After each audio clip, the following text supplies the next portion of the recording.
చిలుక అందరికీ తెలిసిన పక్షి. ఎంతోమంది పెంచుకునే పక్షి. చాలామంది జాతకాలు కూడా చెప్పించుకుంటారు. ఈ అందమైన పక్షిని మనం రామచిలుక అని పిలుస్తాం.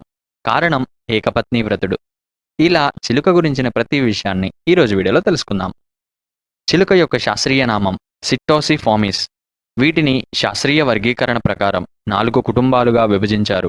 ఈ 4 కుటుంబాలను 101 ప్రజాతులుగా విభజించారు. తిరిగి ఈ 101 ప్రజాతులను 402 జాతులుగా విభజించారు. ఇలాంటి 402 జాతులలో మనకు తెలిసిన రామచిలుక ఒక జాతి. ఈ చిలుకకు శాస్త్రవేత్తలు రోజ్ రింగ్డ్ ప్యారాకిట్, రింగ్ నెక్ ప్యారాకిట్ మరియు క్రామెర్ ప్యారెట్ అని పేర్లు పెట్టారు. దీని శాస్త్రీయ నామం సిట్టాక్యులా క్రామెరి. ఇది సిట్టాసిడే కుటుంబంలోని సిట్టాక్యులా ప్రజాతికి చెందినది. ఈరోజు మనం తెలుసుకోబోయేది మన రామచిలుక అయిన రోజ్ రింగ్డ్ ప్యారాకిట్ గురించి. ఒక చిలుక గుడ్డు నుండి బయటకు రావడానికి 3 వారాల సమయం పడుతుంది. గుడ్డు నుండి బయటకు వచ్చిన చిలుక 7 వారాలలో ఎదుగుతుంది. వీటికి 2 సంవత్సరాలు వచ్చేంత వరకు తల్లిదండ్రి పక్షులే చూసుకుంటాయి. 2 సంవత్సరాల తరువాత ఇవి స్వతంత్రులు అవుతాయి. మగ మరియు ఆడ 2 పక్షులు 3 సంవత్సరాల వయసు నుండే పునరుత్పత్తి చేయగలవు. మగ, ఆడ మరియు పిల్లలను వాటి మెడ చుట్టూ ఉండే గీతను బట్టి గుర్తించవచ్చు. మగవాటికి గులాబీ లేదా నలుపు రంగులో మెడ చుట్టూ ఒక గీతలాగా ఉంటుంది. ఆడ మరియు సంభోగంలో పాల్గొనే వయసురాని పక్షులకు ఇటువంటి గీత ఉండదు, కానీ బూడిద లేదా చాలా తక్కువ నలుపు రంగులో ఉంటుంది. సంభోగంలో పాల్గొనే వయసు వచ్చిన తరువాత ఆడపక్షి మగదాని దగ్గరకు వచ్చి దాని తలను మగదాని తలతో రుద్దుతుంటుంది. ఇలా చేసిన తరువాత సంభోగంలో పాల్గొంటాయి. సంవత్సరం మొత్తంలో కేవలం సెప్టెంబర్ నుండి డిసెంబర్ వరకే వీటికి సంతానోత్పత్తి కాలం. సంభోగం తరువాత ఆడపక్షి 1 నుండి 7 గుడ్లను పెడుతుంది. వీటి గూడులు చెట్టు తొర్రల్లో ఉంటాయి. ఇవి ఎప్పుడూ గూడును నిర్మించలేవు.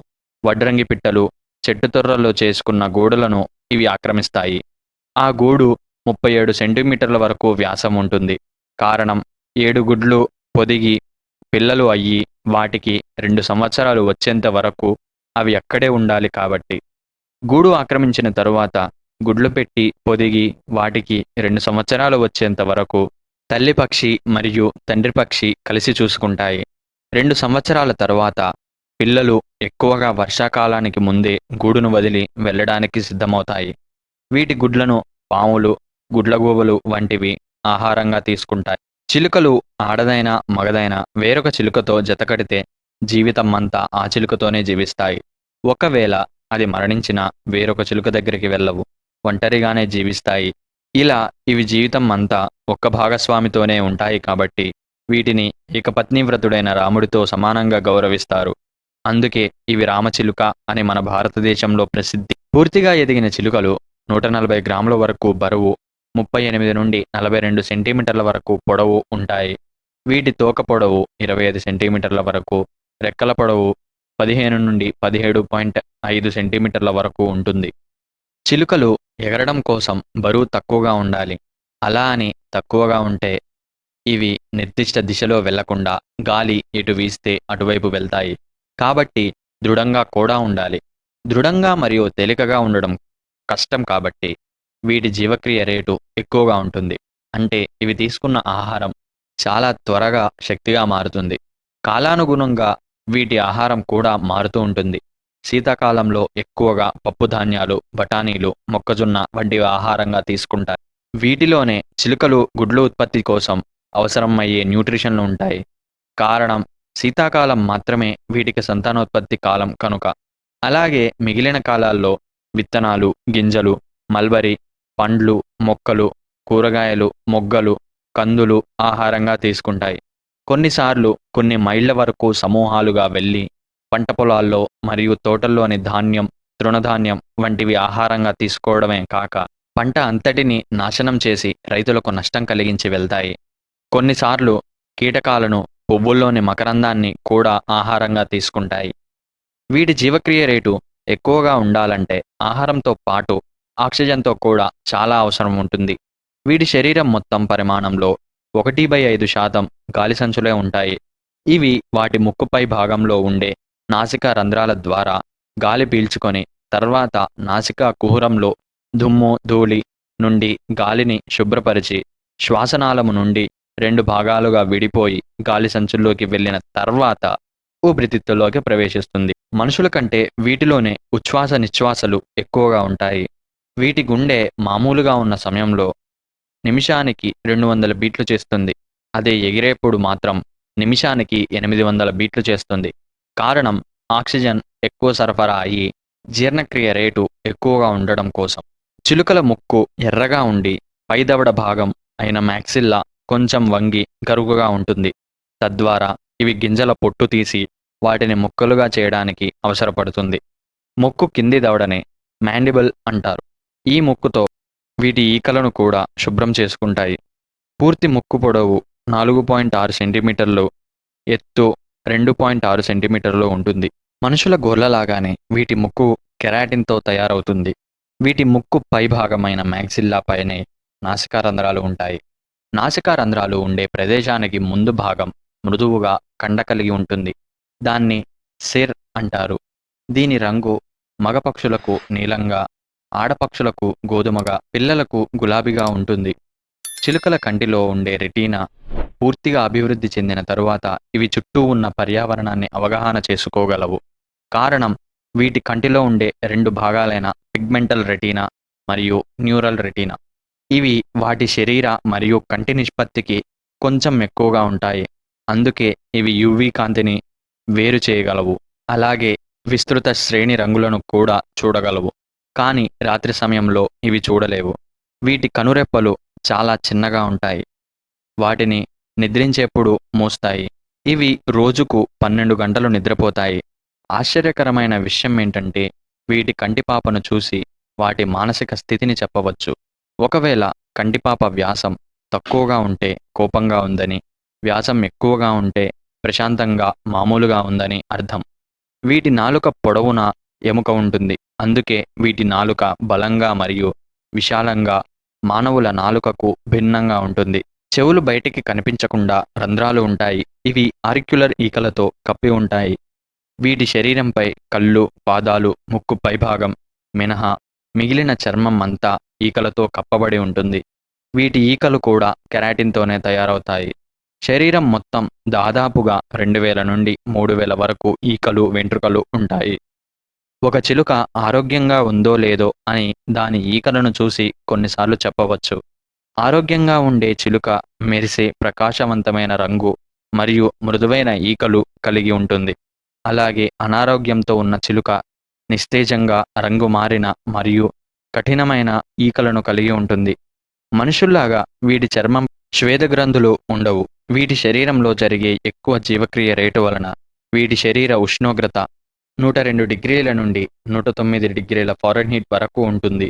చిలుకల అస్థిపంజరం ఎగరటానికి చాలా అనుకూలంగా ఉంటుంది. వీటికి బోలుగా ఉండే అనేక ఎముకలు గాలి ఖాళీలతో మరియు సహాయక పదార్థాలతో బలోపేతం చేయబడి శరీరాన్ని తేలికగా చేస్తాయి. ఇవి శరీరంలోని వేడిని బయటకు పంపడానికి ఉపయోగపడతాయి. అలాగే ఇవి గాలి ఒత్తిడిని తట్టుకునేంత బలంగా కూడా ఉంటాయి. ఇవి గాలిలో ఎగిరేటప్పుడైనా లేదా బొద్దింకల నుండి అయినా వీటి శరీరంపైకి శార్కోసిస్టిస్ అనే పరాన్నజీవి వచ్చి చేరుతుంది. ఇది చిలుకకు హానిని కలిగిస్తుంది. ఒక్కోసారి ఇవి పరాన్నజీవి వల్ల వచ్చే అనారోగ్యంతో మరణిస్తాయి. వీటి ఇంటి పరిధి 7,51,000 చదరపు మీటర్లు మాత్రమే. వీటి మెడలో వెన్నపూస భాగాలు 10 ఉంటాయి. ఇవి మెడను 180 డిగ్రీల వరకు తిప్పడానికి ఉపయోగపడతాయి. అలాగే 300 డిగ్రీల వరకు చూడగలవు. కారణం వీటి కళ్ళు తలకు 2 ప్రక్కల ఉండి మోనోక్యులర్ విజన్ అంటే ఒక కంటితో చూడగలిగే ప్రదేశం ఎక్కువగా ఉండటం వలన ఇవి వాటి మెడను తిప్పకుండానే 200 డిగ్రీల వరకు చూడగలవు. తద్వారా ఏదైనా ప్రమాదాన్ని ముందే గుర్తించగలవు. వీటి శరీరం మొత్తంలో 175 రకాల కండరాలు ఉంటాయి. చిలుకల జీర్ణ వ్యవస్థ మనుషుల కంటే భిన్నంగా ఉంటుంది. వీటి నోట్లో లాలాజలం ఉండదు. ఇవి తీసుకున్న ఆహారం అన్నవాహిక ద్వారా వాటి మొదటి కడుపు అయిన క్రాప్ అనే భాగంలో నిల్వ ఉంటుంది. ఈ అవయవంలోని కండరాల పొరల చర్య ద్వారా ఆహారం తేమగా మరియు మృదువుగా ఉంటుంది. చిలుకలు వాటి పిల్లలకు ఆహారం ఇస్తున్నప్పుడు ఈ అవయవ భాగంలో మెత్తబడిన ఆహారాన్నే అన్నవాహిక ద్వారా బయటకు తీసి ఇస్తాయి. ఇవి తినేప్పుడు మాత్రం ఆహారం క్రాప్ నుండి ప్రోవెంట్రిక్యులర్ అనే ప్రేగులాంటి నిర్మాణం గుండా ప్రయాణిస్తూ ఆమ్లాలు, ఎంజైమ్లతో చర్యలు జరిపి గిజార్డ్ అనే భాగంలోకి వెళ్తుంది. అక్కడ ఆహారం అంతా గుజ్జుగా తయారయ్యి చిన్న ప్రేగులోకి వెళ్ళి ఆహారం శక్తిగా మారుతుంది. మిగిలిన వ్యర్థ పదార్థం అంతా మూత్రం మరియు మలం రూపంలో క్లోయాకా అనే భాగం నుండి కలిపి విసర్జన జరుగుతుంది. వీటి తోక నీలం రంగులో ఉంటుంది. చిలుక యొక్క ప్రత్యేక శరీర నిర్మాణ లక్షణాలలో ఒకటి దాని కాలి యొక్క అమరిక. వీటి పాదంలో 2 కాలివేళ్లు ముందుకు, 2 వేళ్లు వెనుకకు ఉంటాయి. ఈ జైగోడాక్టైల్ బొటనవేలు అమరిక చిలుకలను పైకి ఎక్కడం మరియు వస్తువులను పట్టుకోవడంలో నైపుణ్యంగా ఉండేలా చేస్తుంది. ఇవి తమ పాదాలను ఉపయోగించని ఏకైక సమయం అవి ఎగురుతున్నప్పుడు మాత్రమే. ఇవి 30 నుండి 34 సంవత్సరాల వరకు జీవిస్తాయి. ఈ చిలుకలు ఎక్కువగా పెంపుడు పక్షులుగా ప్రసిద్ధి. ఇలా పక్షులు వేరే ప్రదేశాలు, వాతావరణంలో పెరగడం వలన వీటిలో ఈ మధ్య కాలంలో ఉత్పరివర్తనం ఎక్కువగా చోటు చేసుకుంది. ఉత్పరివర్తనం అంటే హఠాత్తుగా సంభవించే మార్పు. ఇది జన్యు లేక క్రోమోజోముకు సంబంధించినది కావచ్చని అంచనా. ఉత్పరివర్తనం వల్ల ఆకుపచ్చ రంగులో ఉండాల్సిన చిలుకలు వివిధ రకాలుగా, అలాగే వాటి మెడపై ఉండే గీత కూడా వివిధ రకాలుగా మారుతుంది. అదే అడవిలో పెరిగే లేదా స్వేచ్ఛగా ఉన్న చిలుకలలో ఉత్పరివర్తనం అన్న మాటే లేదు. భారతదేశంలో చిలుకను పెంపుడు పక్షిగానే కాక భగవదంశగా కొలుస్తారు. అలాగే జ్యోతిష్యంలో చిలుక ప్రధాన పాత్ర పోషిస్తుంది. చిలుకలు సంభాషించుకోవడానికి 3 రకాల శబ్దాలను ఉపయోగించుకుంటాయి. అదే చిన్నవి అయితే ఒకటే శబ్దం చేస్తాయి. వీటికి శిక్షణ ఇస్తే ఇవి మాట్లాడగలవు. మనుషుల మాటలను అనుసరించి మళ్ళీ ఆ మాటలను మాట్లాడగలవు. ప్రస్తుతం జీవించే చిలుక జాతుల్లో ఇవే బాగా స్పష్టంగా మాట్లాడే జాతి. పంజరాల్లో ఉండే కొన్ని చిలుకలు ప్రోటీన్ల కోసం మాంసాన్ని కూడా తింటాయి. రోజ్ రింగ్డ్ పారాకిట్స్ ఆఫ్రికా మరియు భారతదేశానికి చెందినవి. కానీ ఇటీవల చాలా దేశాలలో కూడా ఇవి ఉన్నాయి. కారణం ఇవి 19వ శతాబ్దంలో సంపూర్ణంగా వలస వెళ్ళడం. ఇవి ప్రతి సంవత్సరం వలసలు వెళ్ళవు. ఇవి స్వాభావికమైన స్థలాల్లోనే కాకుండా ఎటువంటి స్థలాల్లోనైనా, ఎటువంటి ఉష్ణోగ్రతల్లోనైనా జీవించగలవు. చాలా వరకు పక్షులు పట్టణీకరణ మరియు అటవీ నిర్మూలన వలన అంతరించిపోయాయి. కానీ కొన్ని చిలుక జాతులు చెదిరిన ఆవాసాలలో జీవించడానికి అలవాటు అయ్యాయి. అలాంటి వాటిలో ఈ జాతి కూడా ఒకటి. ఈ జాతిని IUCN international union of conservation of nature ఇటీవల లీస్ట్ కన్సర్న్గా జాబితా చేసింది. ప్రతి సంవత్సరం మే 31వ తేదీన వరల్డ్ ప్యారెట్ డేగా జరుపుకుంటారు. ముఖ్య విషయం ఏంటంటే ఇది ఆంధ్రప్రదేశ్ యొక్క రాష్ట్ర పక్షి. ఇవి రోజ్ రింగ్డ్ పారాకిట్ అయిన మన రామచిలుక గురించిన పూర్తి వివరాలు. వీడియోను పూర్తిగా చూసినందుకు కృతజ్ఞతలు. నాతో కలిసి ఈ కంటెంట్ని ఎక్స్ప్లోర్ చేయడం కోసం ఛానల్ని సబ్స్క్రైబ్ చేసుకొని ఒక లైక్ అండ్ కామెంట్ చేయండి. జై శ్రీరామ్.